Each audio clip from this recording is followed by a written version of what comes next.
Today is Pentecost Sunday.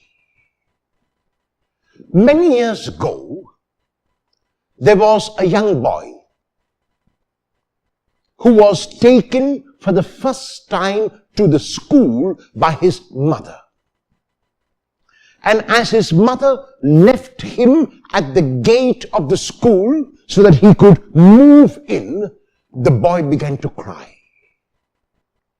His mother did not know how to pacify him, and he kept clinging to his mother. His mother bent down, whispered in her son's ear, "Goodbye, my love. No one is leaving." The boy was too young to understand the paradox. Goodbye and no one is leaving. How is that possible? But the boy took into his mind these words, "No one is leaving," and with courage went into the school. Every day for the first week, his mother would reach him at the entrance of the school, bend down and whisper in his ear, "Goodbye, my love. No one is leaving." As time went by, the boy became a man, and his mother grew old, and the boy had to go to work and leave his mother at home. And the moment the boy began to dress up, this young man now began to dress up in order to be able to go to work, his mother would look at him with alarm, with fear in her eyes. And the boy now would kneel down near his mother's wheelchair and whisper in her ear, "Goodbye, my love. No one is leaving." And the mother's face would brighten up, and she would be able to manage the whole day without her son. The same words, "Goodbye, my love, no one is leaving," are spoken by Jesus in the feast of today, when he promised that he would send the Holy Spirit. The feast of Pentecost is a feast of the Holy Spirit, and there are two themes which are prominent in this feast. And the first is this apparent paradox between saying goodbye to the disciples and not leaving. In this case, it is true that the Lord has gone away and said goodbye, but it is also true that the Lord has not left. The Lord is present with us. The Lord is in our midst, and the Lord made sure that he would be in our midst, that he would remain with us by sending whom he called the Paraclete. The English word Paraclete comes from the Greek parakletos, which means someone who is called near, and especially at the time of trial, especially at the time of judgment, to be an aid, to be a helper, to be a counselor, to be an advocate. And therefore, these are all names for the Holy Spirit.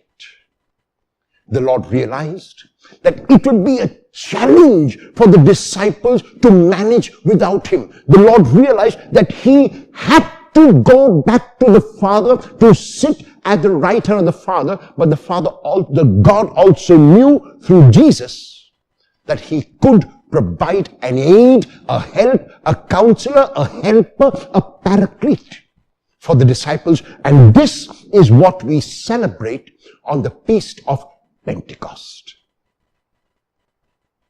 In the gospel text of today, chosen from the Gospel of John chapter 20, verses 19 to 23, Jesus appears to his disciples after the resurrection.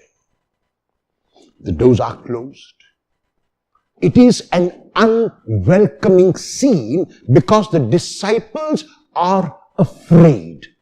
And the reason why the disciples are afraid is because they are now headless, they are now leaderless. Their leader has died and been laid in the tomb.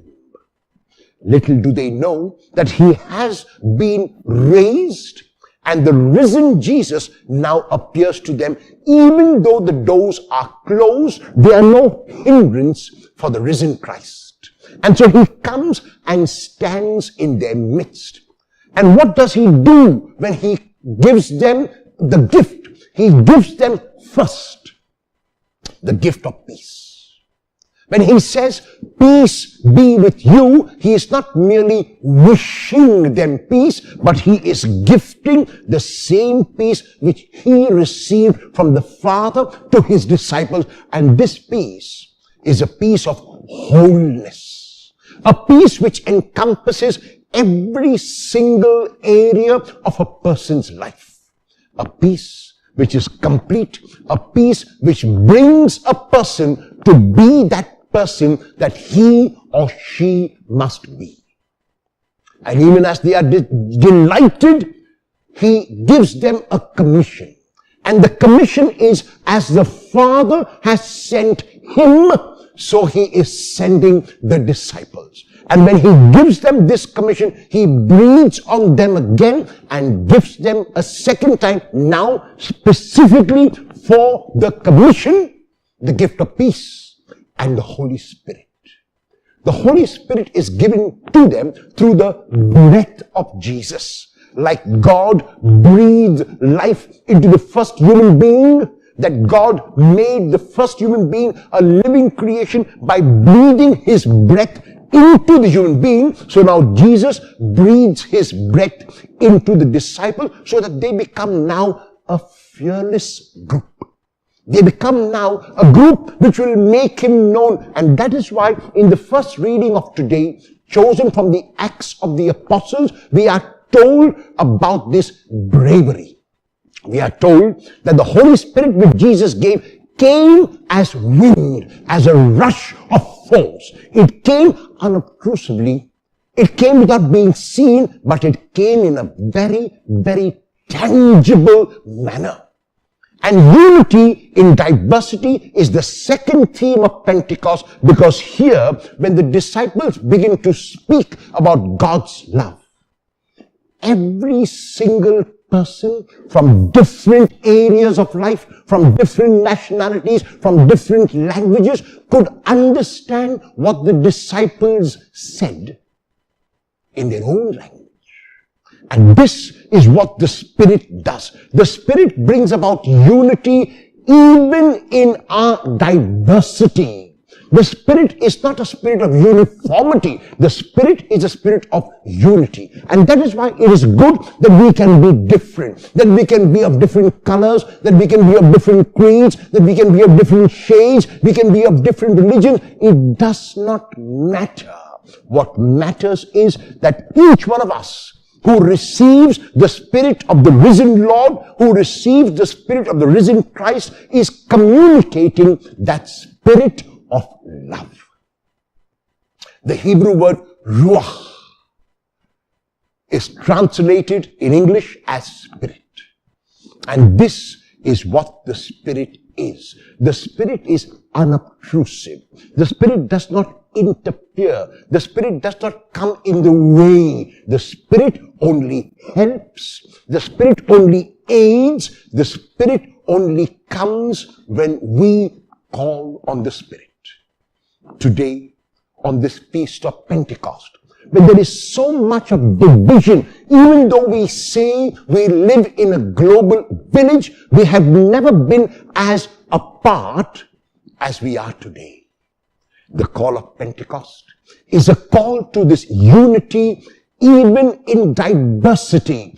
Pentecost is saying that it is okay and even good that we are different from each other. There is no problem if we worship God in a different language, in a different way, in a different tongue. It does not matter. What matters is that we speak and communicate constantly the words of the Spirit, the words of the Lord, the words of the Father, which are words of unconditional love. If we do that, then we will have celebrated Pentecost in the manner in which it is to be celebrated, bringing together the whole of humanity and with Jesus reconciling the world to God. Jesus was sent with this one mandate, which he fulfilled in his lifetime, of reconciling everyone, including nature, to God. This is the mandate which we receive today on the Feast of Pentecost. That we realize that even though we are different, it does not matter if others are different. What is important is that the Spirit brings us all together in a spirit of unconditional love. A happy Feast of Pentecost to everyone.